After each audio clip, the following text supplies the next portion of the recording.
Shark tank process होता कैसे, registration करते कैसे, अगर किसी नए बिजनेस को जाना है शार्क टैंक में वो कैसे जाएगा? अगर एयर हुआ है 29 फेब को, तो जब हमने टीजर देखा था अपने आप को टीवी में। MBA ज्वाइन करने वाले थे तब भी कि आप डबल माइंड में थे कि ये बिजनेस मे भी कंटिन्यू करूँगा या नहीं करूँगा, या फिर I can sit for placements as well after MBA, तो तब उस टाइम का थॉट प्रोसेस क्या था? रितेश ऑन शार्क टैंक काफ़ी स्वीट, काफ़ी humble and it's like a dolphin amongst the sharks. Pitch के टाइम कैसे एक्सपीरियंस था रितेश के साथ? बहुत ही अच्छा था। मुझे कभी नहीं लगा था इतना कोई सक्सेसफुल, इतना स्वीट हो सकता है। Does MBA help in building a business? आज का पॉडकास्ट बहुत इंटरेस्टिंग होने वाला है फॉर 3 रीजंस। फर्स्ट, आज हम एक शार्क टैंक फाउंडर से बात करेंगे, सो काफ़ी इनसाइडर इन्फॉर्मेशन मिलेगी about the sharks and shark tank in general. Second, founder का जर्नी बहुत इंटरेस्टिंग है। पहले उन्होंने MBA एंट्रेंस एग्जाम्स दिया, फिर अपना बिजनेस स्टार्ट किया, उसके बाद he went for his MBA and after that, from his completing his MBA, he came back to his own business and opted out of placements. Third, अगर आपको business start करना है तो इस पॉडकास्ट से आपको काफ़ी सारे ऐसे इंसाइट्स मिलेंगे, how to start your business with 10,000 rupees investment and build a brand worth 100 crore. Thank you Adarsh for joining us. Thank you Anand for inviting me for the podcast. So कैसा है life after Shark Tank, after coming on national television? कुछ changes personal life में? Obviously बहुत बड़ा event है ये, मेरा life time event है and it's a privilege to be shortlisted for the Shark Tank final round and ऐसे आप जानते हो कि इतने like more than 70,000 applicants are there, उसमें से 200 are shortlisted for the final round, तो it's an amazing experience and obviously validation जब मिलता है शार्क से and जब हमारे near and dear ones और जब लोग अप्रिशिएट करते हैं तो बहुत अच्छा लगता है। It's a very good feeling and बहुत ही मज़ा आया शार्क टैंक में होने के बाद एंड बहुत अच्छा एक्सपीरियंस था। सो यूजुअली शार्क टैंक के बाद सेल्स जो बिजनेसेस के होते हैं वो लाइक सर्ज हो जाते हैं सडनली।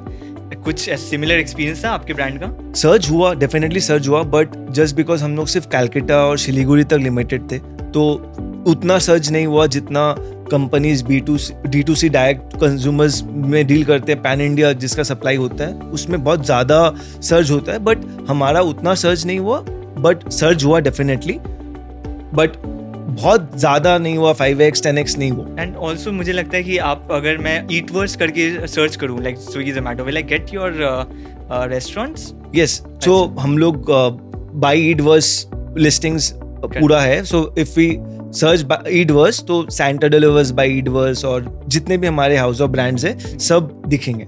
गॉट इट, क्योंकि आपने 8 ब्रांड्स बताए थे अपने जो शार्क टैंक में, सो बेसिकली वो 8 ब्रांड से याद रखना किसी के लिए बहुत डिफिकल्ट होगा। ईटवर्स इज आई थिंक जो कॉमन फ्रेज जो स्टिक कर गया होगा लोगों के साथ।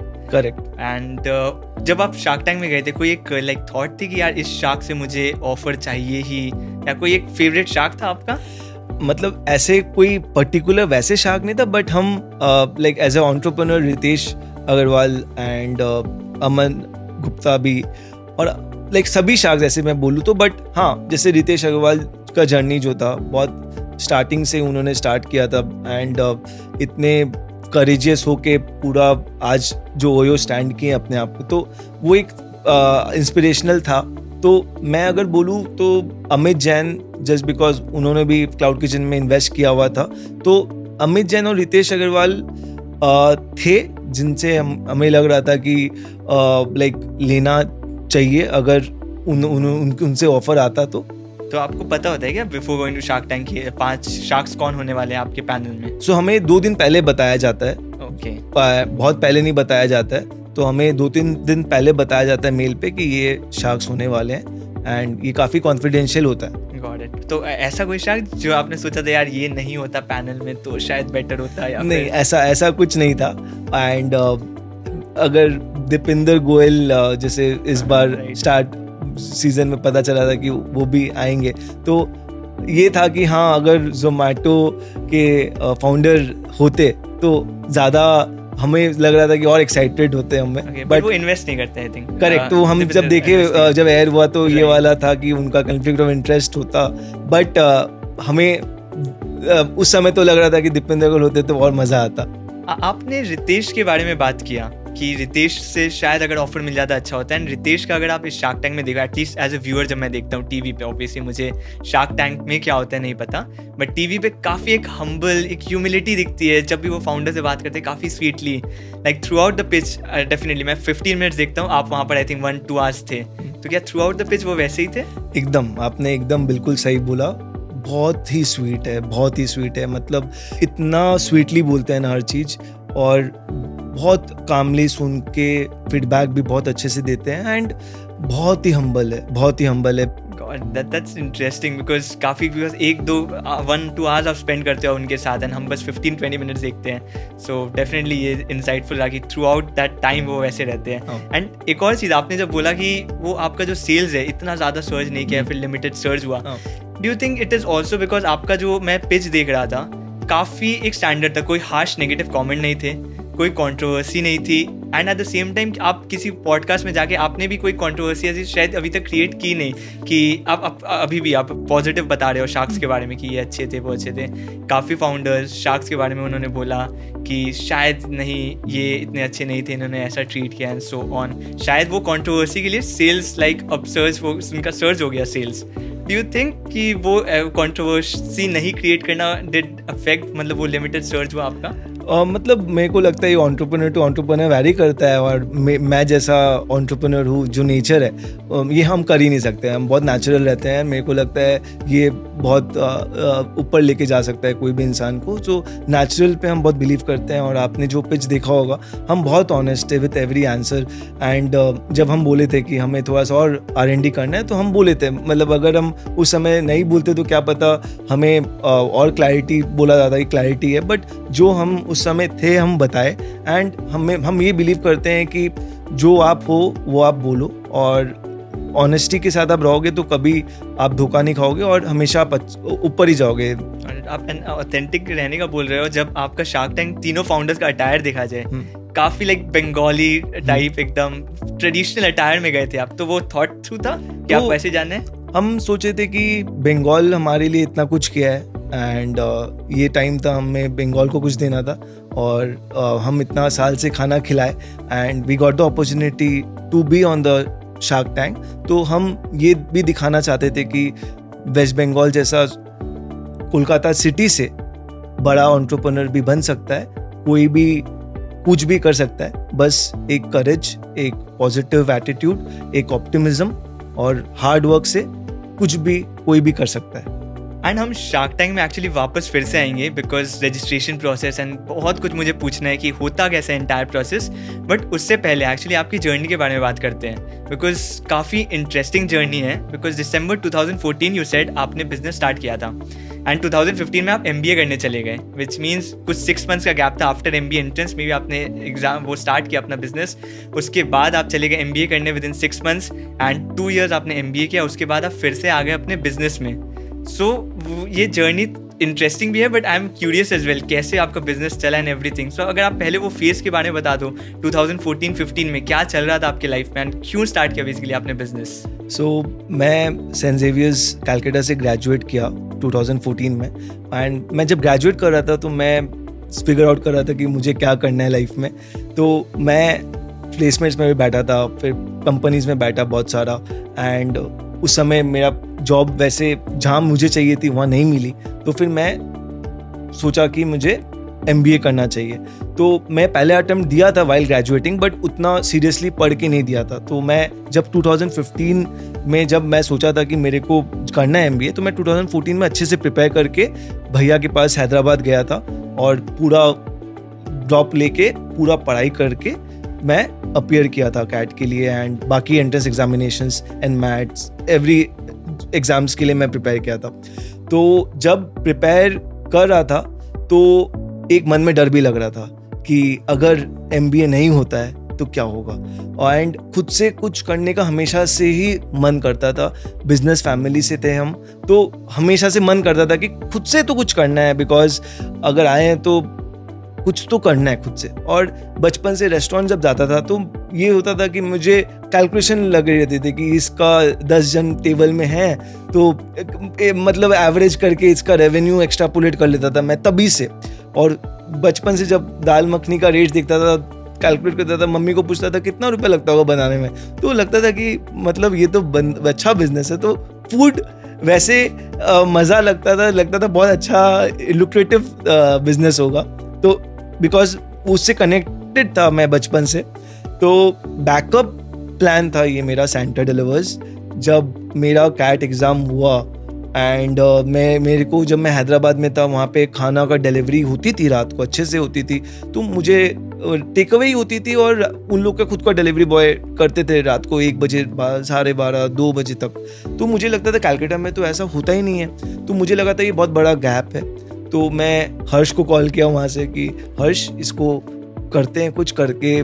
तो फिर हम 2-3 बड़े लेजेंडरी प्लेयर से भी बात किए टाई अप के लिए। उस समय स्विगी जोमेटो नहीं हुआ करता, तो हम बोलते थे कि हम आपका खाना लेंगे और डिलीवर कर देंगे बट अपना ब्रांड से। तो ऑब्वियसली उन्होंने उस समय मना कर दिया था, बोला नहीं हम ऐसा अलाउ नहीं करेंगे। तो ऐसे ही करते करते हमारा फिर ये जब एग्ज़ाम्स वगैरह हुआ, मैं जब वापस कैलकाटा आया दिसंबर में, हम और हर्ष ने पूरा प्लान बना लिया था कि हम ये लेट नाइट डिलीवरी स्टार्ट करेंगे। और लकीली हम एक फूड स्टॉल से टाई अप कर लिए थे, जिसका खाना मैं 2-4 बार खा चुका था, मुझे अच्छी लगती थी खाना। तो मुझे लगा था कि ये खाना अगर हम कस्टमर को खिलाएंगे लेट नाइट और कस्टमर काफ़ी खुश हो जाएंगे अगर सर्विस और सब सही रहा तो ऐसे फिर जर्नी स्टार्ट हुई हमारी। ओके, और वो 6 मंथ्स, वो MBA ज्वाइन करने के पहले जो 6 मंथ्स था, उसमें कुछ स्केल आ गया था ऑलरेडी? हाँ, तो मतलब हम लोग जब स्टार्ट किए थे दिसंबर में, तो शुरू का फर्स्ट वीक तो ऑब्वियसली स्लो था, बट ऐसा नहीं था कि ऑर्डर्स नहीं था। हमारे न्यू ईयर्स में मुझे याद है मैं खुद 25-30 ऑर्डर डिलीवर किया था उस समय। तो हमारा monthly run rate 2.5 lakhs touch हो गया था। फिर जब तक मैं स्टार्ट कर रहा था अपना MBA, 4 lakhs तक रेवेन्यू टच हो गया था। तो हमारा एक ऑर्डर्स पहुंच गया था कि हम एक टारगेट नंबर्स में, जहां हमारा धंधा बन रहा था वहाँ पे लग रहा था। तो हम जब टाई अप किए थे पहले फूड जॉइंट से, तो जब तक ये नंबर्स टच नहीं हुआ था, हम अपना किचन बनाने का कैपेबिलिटी नहीं ले रहे थे, बिकॉज हमें कभी बर्न करके बिजनेस नहीं करना था। तो हम वो नंबर्स अचीव किए, फिर हम सोचे कि अपना किचन बनाएंगे, 5 जन का टीम बनाएंगे, उतना खर्चा हम लोग निकाल लेंगे खाना बेच के, तो हम उसके बाद किचन बनाए। तो आप जब MBA ज्वाइन करने वाले थे, तब भी क्या आप डबल माइंड में थे कि ये बिजनेस मे भी कंटिन्यू करूंगा या नहीं करूंगा, या फिर I can sit for placements as well after MBA? तो तब उस टाइम का थॉट प्रोसेस क्या था? तो मैं अगर सच बताऊं तो अगर मेरा दिल उस समय तो बोल रहा था कि मैं सेंटर डिलीवर्स को तो बहुत बड़ा ब्रांड बनाने वाला हूं, बट कभी कभी लॉजिक भी काम करता है, कभी कभी बोलता है कि क्या पता अच्छा जॉब करके आप अच्छा करियर और बना सकते हो। तो बट अंदर ही अंदर ये एक ऑप्टिमिज्म था कि सेंटर डिलीवर्स ही एक है जहां मज़ा आ रहा है काम करके, एंड उसी को लेके जाना है आगे। ठीक है, तो आप 2 साल MBA करने जाओगे, तो वो बिजनेस कैसे रन हुआ यहाँ पर? हाँ, तो ये बहुत इंटरेस्टिंग स्टोरी है। हम स्टार्ट कर लिए दोनों जन, और मैं और हर्ष, फिर हमारा दोनों का MBA हो गया था। मैं MBA NMIMS से किया, हर्ष भी एंटरप्रेन्योरशिप में MBA NMIMS से किया, सेम ईयर। तो वो भी 17 पास आउट है, मैं भी 17 पास आउट हूँ। तो हम जब ये डिसाइड किए कि हम दोनों MBA करने जाएंगे, मार्च में जब पता चला सब कुछ, हमें ये नहीं पता था कि अब क्या होने वाला है। तो हमें फिगर आउट करने लगे कि इसको तो बंद करना ही नहीं है, ये तो हम श्योर थे, कैसे भी करके इसको हम लोग चलाएंगे।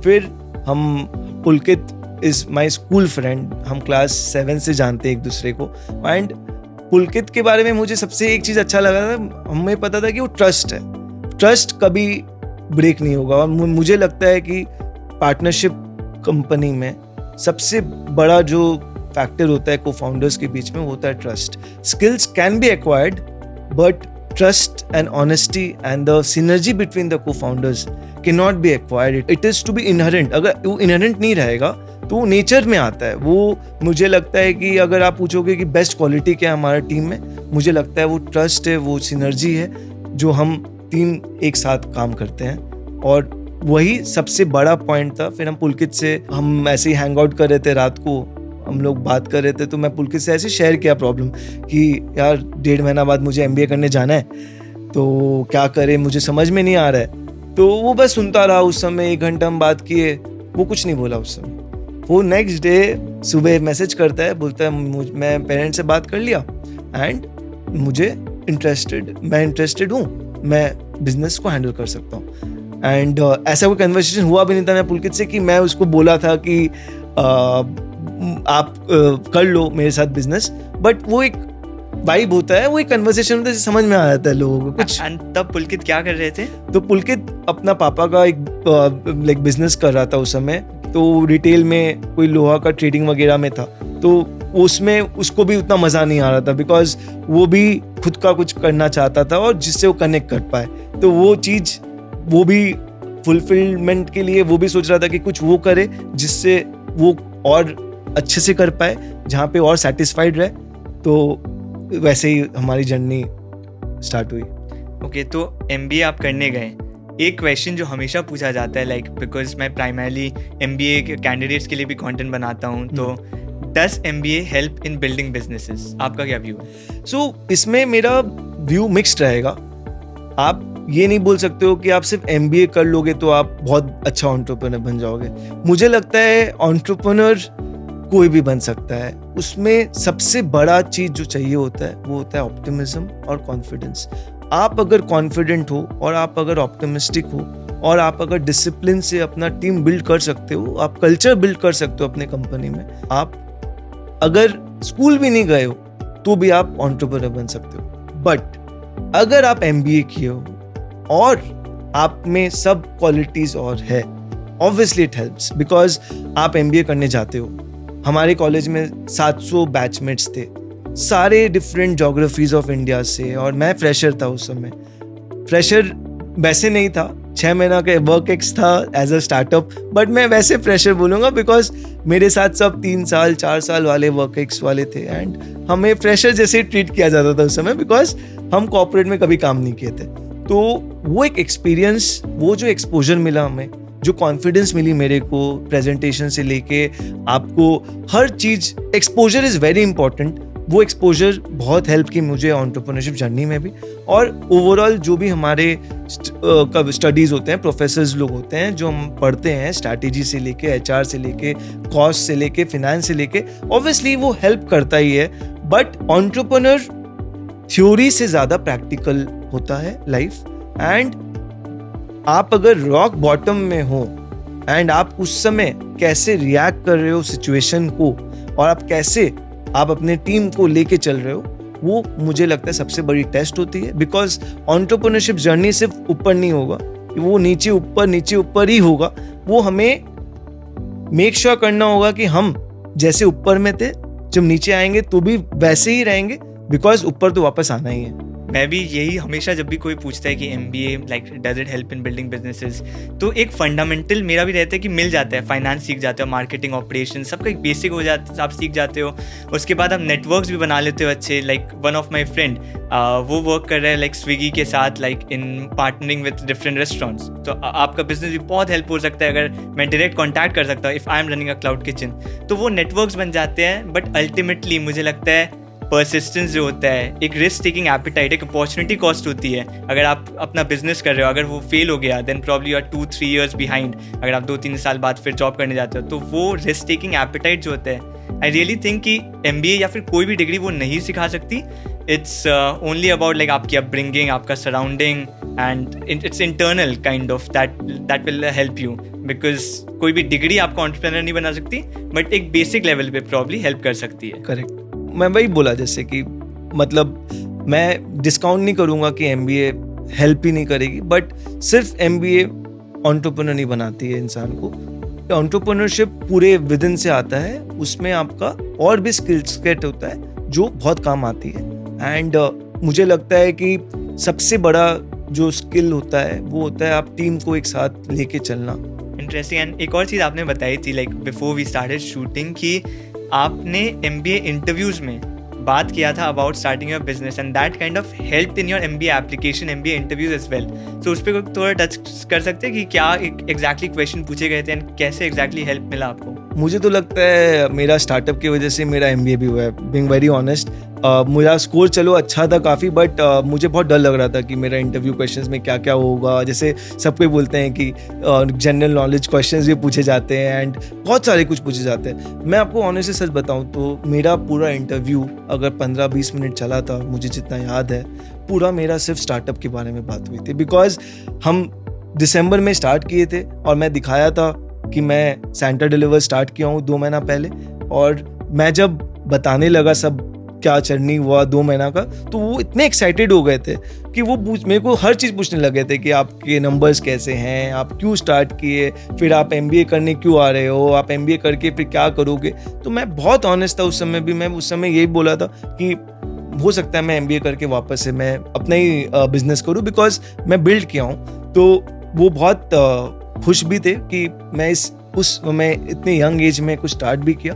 And I was very honest with them कि मुझे डर लग रहा था कि मैं उस समय MBA नहीं होता, तो मैं इसलिए भी किया। तो मेरे को लगा ऑनेस्टी और मेरा स्टार्टअप जो जर्नी था वो बहुत हेल्प किया मुझे MBA का इंटरव्यू PI क्रैक करने में। नाइस। एंड आपका इंटर्नशिप भी आपके कंपनी में ही था। उसके बाद ठीक है, इंटर्नशिप तो चलो ठीक है, बट जब 2017 में finally you way coming out, सब आपके बैचमेट्स प्लेसमेंट्स में बैठ रहे थे, तब वो बिजनेस किस स्केल पे था एंड तब आपका थॉट प्रोसेस क्या था? प्लेसमेंट्स में बैठना चाहिए या फिर no I have to come back to business? वो डिसीजन कैसे लिया आपने? तो मुझे बहुत क्लैरिटी मिल गया था जब मैं MBA करने आया था आफ्टर 6 मंथ्स। जब मैं देखा था सब बैचमेट्स को, तो मुझे लगता था कि अगर आप खुद का कुछ कर रहे हो ना, तो आप एक अलग से अंदर से काम करते हो। उस समय आप नहीं देखते हो आप कितना घंटा काम कर रहे हो, आप क्या कर रहे हो। मैं डिलीवरी भी करता हूँ, मैं आज के दिन भी मैं किचन में जाता हूँ, मैं पैकिंग भी करता हूँ, मुझे कोई शर्म नहीं है, बिकॉज मेरा काम है ये, मैं करूँगा। तो मुझे एक चीज़ रियलाइज़ हुआ कि आप जब खुद कुछ क्रिएट करते हो ना, तो वो आपको अंदर से आप उसके लिए कुछ भी कर दोगे। तो मुझे ये लगा कि मैं अपने लिए तो करना ही है काम अब। तो वो एक एनर्जी मेरे को जो मिला वहाँ पे जाके, कि मुझे समझ में ये आया कि अगर आप खुद कुछ किए हो तो आप प्रिविलेज्ड हो कि आप उसको ट्राई करो बढ़ाने का। तो वो क्लैरिटी मुझे मिल गई थी एंड हम लोग का ग्रोथ भी अच्छा हो रहा था पैरेलली। तो हम जब फिर उस समय एक लोकेशन कर रहे थे, फिर हम जब 1 साल मेरा जो MBA कंप्लीट हुआ, हम दूसरा लोकेशन भी स्टार्ट कर लिए थे। मैं बॉम्बे में था, हम साउथ कैलकाटा में भी एक लोकेशन स्टार्ट किए थे उस समय। तो मुझे पूरा क्लैरिटी मिल गया था कि ये बहुत ट्रेंडिंग मार्केट होने वाला है। Food delivery is a space जो बहुत बढ़ेगी। कस्टमर्स लोग ऑर्डर अगर आज महीना में 2 बार ऑर्डर करते हैं, फ्यूचर में बढ़ेगी, बिकॉज ऐसा ही ट्रेंड रहा है और रहेगा भी। तो हम पूरे ऑप्टिमिस्टिक थे और मुझे पूरा क्लैरिटी मिल गया था कि हम वापस यही बिजनेस करेंगे। मैं फाइनल प्लेसमेंट में नहीं बैठा। एंड आप जब बता रहे हो कि ये बिजनेस बढ़ेगी एंड शार्क टैंक में भी इन्होंने जो बताया कि आपने 9 साल बिजनेस किया, 9 years बिजनेस किया, बट एक जो फैक्टर लोग प्रॉब्ली डिस्काउंट कर देते हैं वो है एक बीच में जो हुआ था 2020 Covid year, that's was like cloud kitchen and everything. आपका जो बेसिकली बिजनेस था वो बंद हो सकता था because of lockdown and everything. So वो फेज डेफिनेटली आपका डाउनफॉल तो आया ही होगा लाइक अदर बिजनेसेस, बट वो फेज कैसा था 2020 का? And I am pretty sure वो 9 साल वाला बिजनेस बताते हैं, बट वो एक टाइम तो आया होगा आप सोच रहे होगे कि शायद जितना भी बिजनेस बिल्ड हुआ है वो शायद 3-4 years का ही बिजनेस है। तो इसमें मैं 2 चीज़ बोलना चाहूँगा। एक ही 9 साल पर्टिकुलरली इसलिए मैं आंसर करना चाहता हूँ, बिकॉज पहला जो 2 साल था ना, जब मैं MBA कर रहा था और जो मैं 6 महीना जो हम लोग लेके बेचे, मुझे लगता है कि वो हम बिजनेस की तरह वैसे नहीं किए। अगर मैं वापस जब हम लोग आए, पूरा टीम जब बना, एक साथ जब काम किए, तब हम लोग रियल बिजनेस शुरू किए। तब हम लोग का पूरा टीम स्ट्रॉन्ग बना। ये शार्क टैंक में नहीं बोला था, ये हमने शार्क टैंक में वैसे बोला था, बट हाँ, मतलब वैसे 15 मिनट में दिखाते हैं जितना दिखा सकते हैं, but I am thanking Shark Tank to show everything जो दिखाना चाहिए था। They have showed all the overall, जितने कट वट करके जितना दिखाना चाहिए था, they have shown very nicely. But हाँ, ये जर्नी में 2017 जब से मेरा कंपनी इनकॉर्पोरेट हुआ था, जून से, मुझे लगता है कि वहाँ से अगर हम कैलकुलेट करें तो मुझे लगता है कि थोड़ा सेंसिबल रहेगा। बट ऐसे मैं प्राउडली बोलता हूँ कि मैं दिसंबर 2014 में ही स्टार्ट किया, बिकॉज तभी मैं स्टार्ट किया था। बट अगर मैं 2020 का बात करूँ तो बहुत गंदा फेज था हमारा। उस समय 8 किचन्स चल रहा था एंड 2019 में हमने 3 किचन स्टार्ट किए थे नए। एंड आप जानते हो जैसे नए स्टार्ट करते हैं तो it takes 1 year time to at least start getting good volumes. हम 4 महीना 5 महीना बाद ही ऐसा फेज में आ गए कि हमारा कोरोना का फरवरी से ही वो जब न्यूज़ आने लगे थे तो मार्केट इफेक्ट करने लग गए थे डिलीवरी में भी। तो हमने फिर 8 से 3 में आ गए थे, जो हमारा सबसे पुराना लोकेशंस हुआ करता था।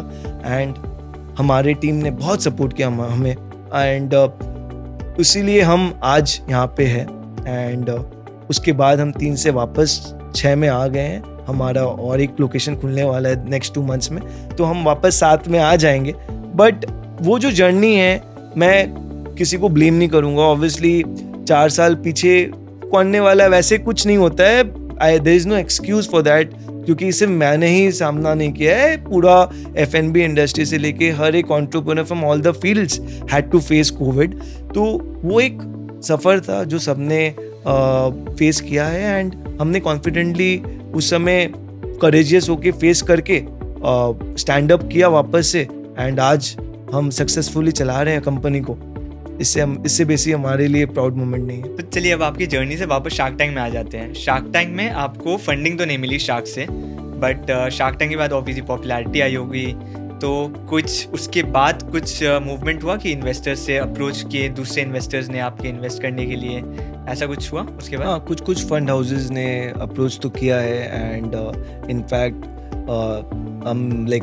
हम अमित जैन से टच में भी है। एंड तो अभी वैसे हम क्लैरिटी और ब्रेनस्टॉर्मिंग कर रहे हैं कि इसको कैसे लेके जाना है, और वैसे तो अप्रोच कर रहे हैं लोग। सो मतलब आप ओपन हो फंडिंग अभी भी लेने के लिए? हाँ, ऐसे हम लोग ओपन है। सो हम लोग अभी देख रहे हैं कि क्या हमारा विजन कैसे इसको हम लेके जाना है। तो हमें इतना पता है कि पहले हम पूरा कैलकाटा में और इसका फुटप्रिंट बढ़ाना है, एंड इसको ओमनी चैनल में कैसे और करके इसको फुटप्रिंट बढ़ा के एक अच्छा स्टेज में कैलकाटा में एक्सपैंड करके फिर ईस्टर्न इंडिया में भी पेनिट्रेट करेंगे।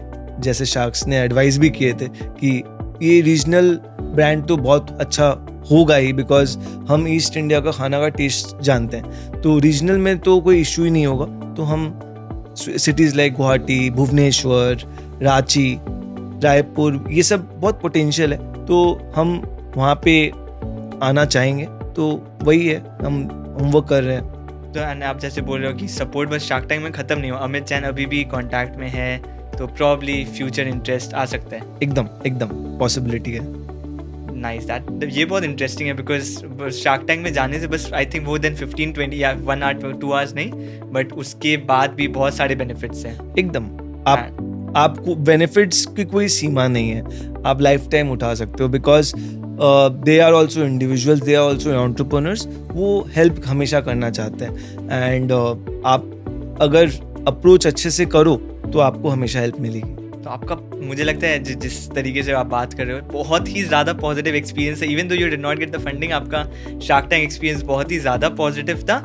अनलाइक मेनी फाउंडर्स जिनको शायद फंडिंग नहीं मिली, they came with like a bitter taste and काफ़ी कॉन्ट्रोवर्सीज क्रिएट किया। अच्छा, अगर कॉन्ट्रोवर्सी क्रिएट होती है तो शायद व्यूज़ भी ज़्यादा आते हैं वैसे, बट मैं चाहता था कि आप कुछ बोलो कि किसी शार्क के बारे में, कोई एक बिजनेस के बारे में, यार ये अच्छा नहीं था, वो अच्छा नहीं था, but great to see that आपने बहुत पॉजिटिवली लिया सारे शार्क्स का feedback and everything from Shark Tank. देखो, एक तो 0.3% प्रोबेबिलिटी होता है आपका शो एयर हो, ठीक है, एंड एक इटसेल्फ ही माइलस्टोन होता है। तो मुझे लगता है कि पॉजिटिव ही लेने में भलाई है, बिकॉज आप जा रहे हो उनके पास जिनके पास एक बड़ा बिजनेस खड़ा किए है उन्होंने।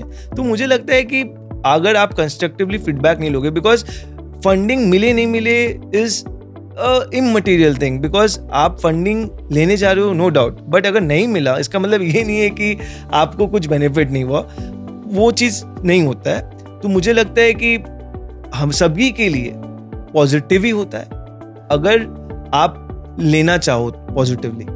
एंड 0.3% जो आपने बताया, तो एक्चुअली समझ लेते हैं, काफ़ी लोगों को समझना है बिकॉज शार्क टैंक प्रोसेस होता कैसे, रजिस्ट्रेशन करते कैसे, अगर किसी नए बिजनेस को जाना है शार्क टैंक में वो कैसे जाएगा। तो अगर आप उस पर क्लैरिटी अगर दे दो कि रजिस्ट्रेशन प्रोसेस स्टार्ट कैसे होता है, नेक्स्ट राउंड्स कैसे आते हैं, एंड समथिंग ऑन दैट। सो इनका एप्लीकेशन स्टार्ट होता है जून जुलाई में स्टार्ट होता है, हर ईयर, कभी जून में कभी जुलाई में। तो पहला राउंड में क्वेश्चनर्स आता है, क्वेश्चनर में हर क्वेश्चंस फिल करना होता है, स्टोरी बतानी होती है, फाउंडर्स क्या किए हो आप, और कुछ बिजनेस के मैट्रिक्स के क्वेश्चंस पूछे जाते हैं, रेवेन्यू से लेके और भी बहुत सारे बिजनेस रिलेटेड क्वेश्चंस रहते हैं। वो पूरा क्वेश्चनर आपको फिल करना होता है और फिर सबमिट करना होता है। फिर उसके बाद शॉर्टलिस्ट होती है। अगर आप शॉर्टलिस्टेड होते हो तो फिर सेकेंड राउंड का भी एक क्वेश्चनर होता है, प्लस आपको एक वीडियो अपलोड करना पड़ता है, 3 मिनट्स का पिच वीडियो बोलते हैं। उसमें आपको 3 मिनट्स अपना स्टार्टअप को पिच करना होता है। उसके साथ आपको क्वेश्चंस भी आंसर्स करने होते हैं, जिसमें और डिटेलिंग में पूछी जाती है आपको एवरेज ऑर्डर वैल्यू से लेके आइटम प्राइस पर ऑर्डर से लेके बेसिक क्वेश्चन से लेके इंट्रिकेटीज में भी जाता है। तो वो आपको भर के सबमिट करना होता है। उसके बाद अगर आप शॉर्टलिस्ट होते हो तो आपका एक फिजिकल राउंड होती है इंटरनल शार्क टैंक टीम के साथ। तो हमारे केस में हमने दिल्ली गए थे और दिल्ली में हमारी शूट हुई थी और वो भी रिकॉर्डेड होती है। वो रिकॉर्डेड होके वो 2 पैनलिस्ट थे इंटरनल शार्क टैंक टीम के, वो हमारा पिच देखे और फिर वहाँ पे क्वेश्चन आंसर्स राउंड हुए। जैसे शार्क टैंक में हुआ वैसे ही उसी तरह पूरा क्वेश्चन आंसर्स राउंड होता है। वो भी 1 घंटा के लगभग चल रहा था हमारा तो।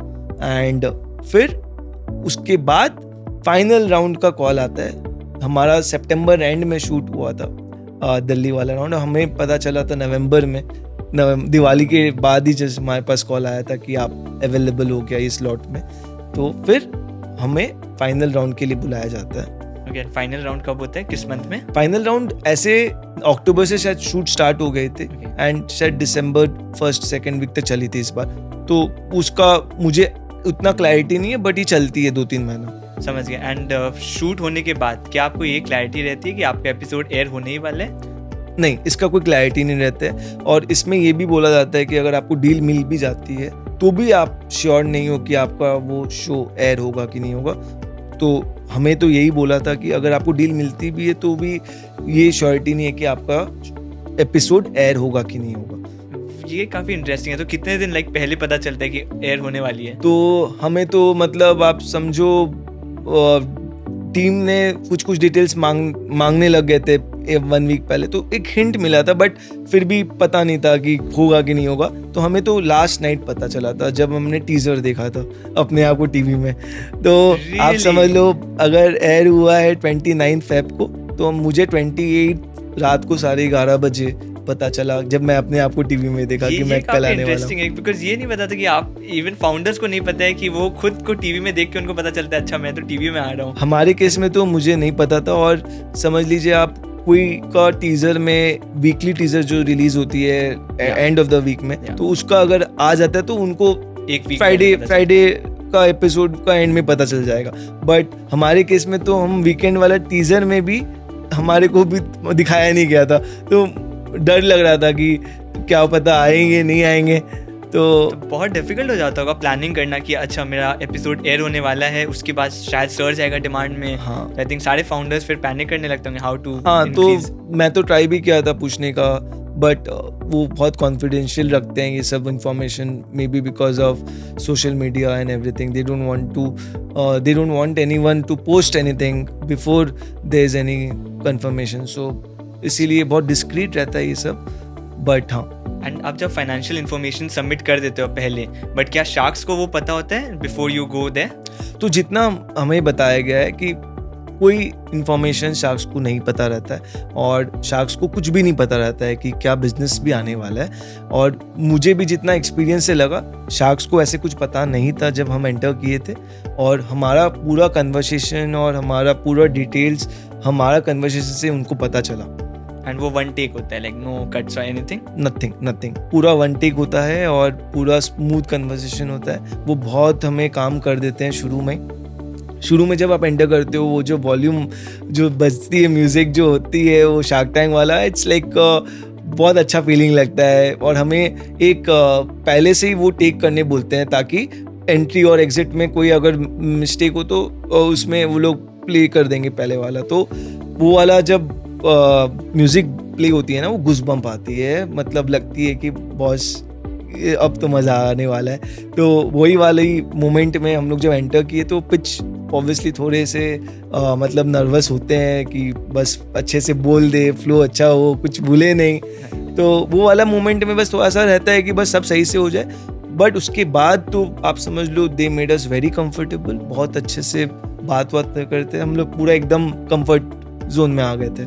तो मतलब आप शार्क से मिले नहीं थे before going in? No, we are not allowed to meet after the episode also. मतलब हम मिले ही नहीं उसके बाद. हमारा शार्क्स के साथ कोई फोटो भी नहीं है. अब आप एक बार शार्क टैंक का फनल के बारे में बता दीजिए कि कितने एप्लीकेशंस जब आप स्टार्ट करते हो आपको पता होता है या कितने एप्लीकेशंस आए एंड फाइनली कितने एपिसोड फाइनल स्टेज में जाते हैं, कितने एयर होते हैं, तो वो नंबर्स आपको फनल पता है क्या?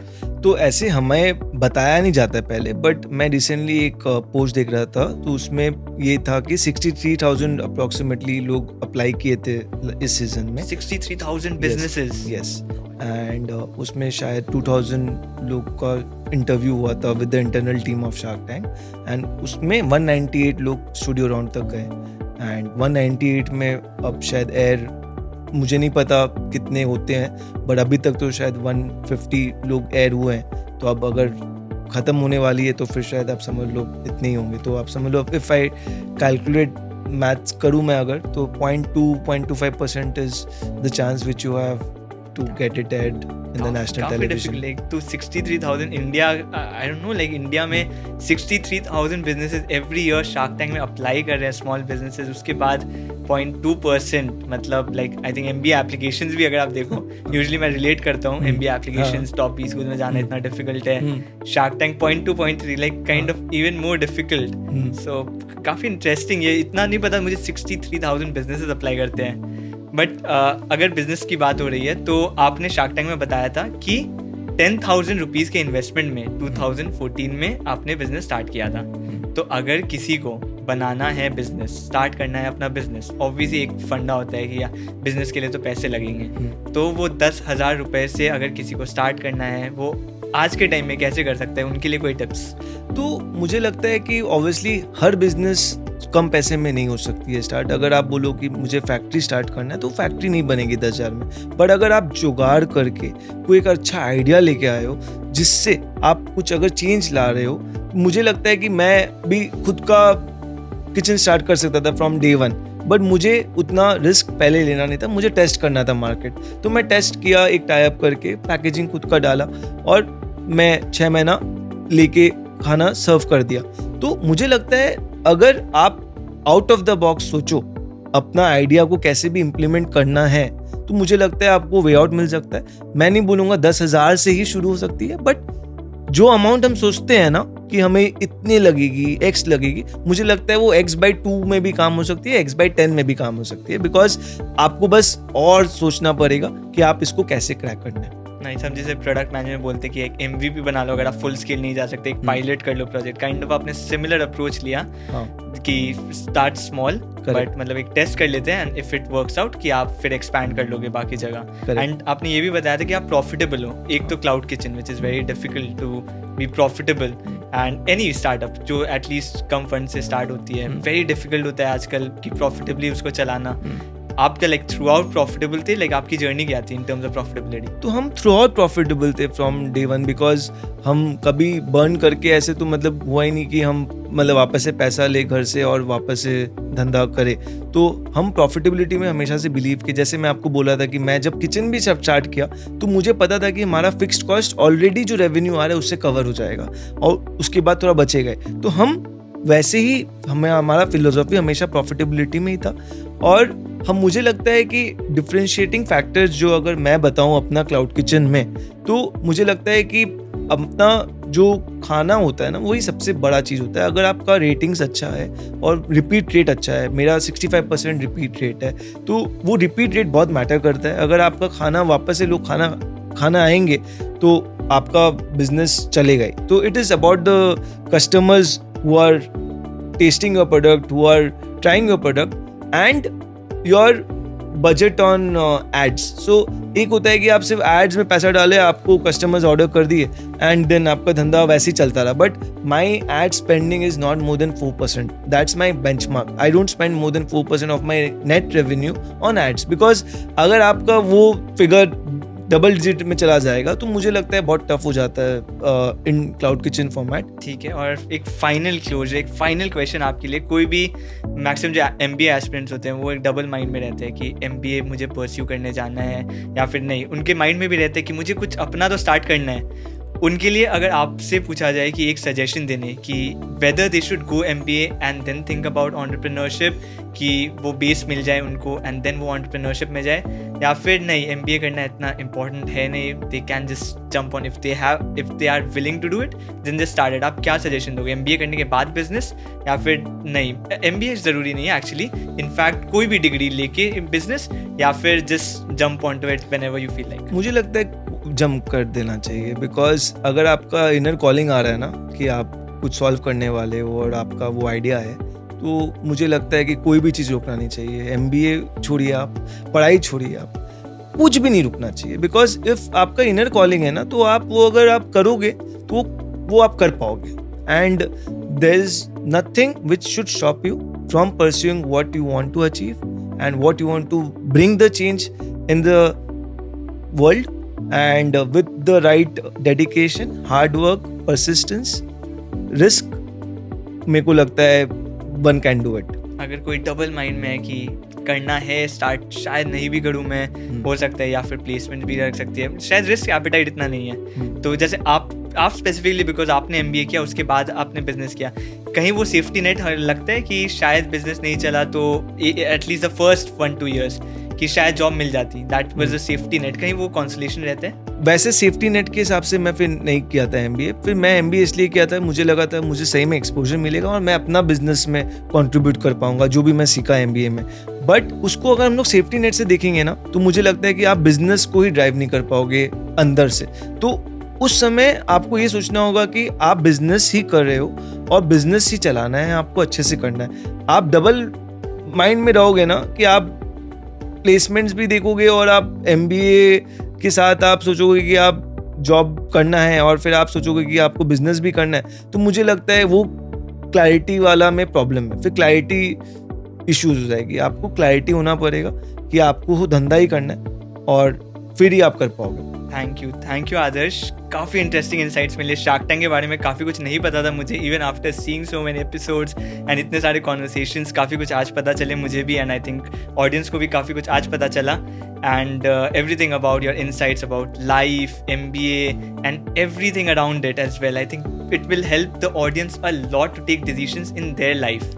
And thank you so much Anand for calling me up. मेरा ये फर्स्ट पॉडकास्ट है physically, honestly, and it's a privilege for me as well कि आप मेरे को बुलाए and you thought me that मैं कुछ कंट्रीब्यूट कर पाऊंगा आपके ऑडियंस को।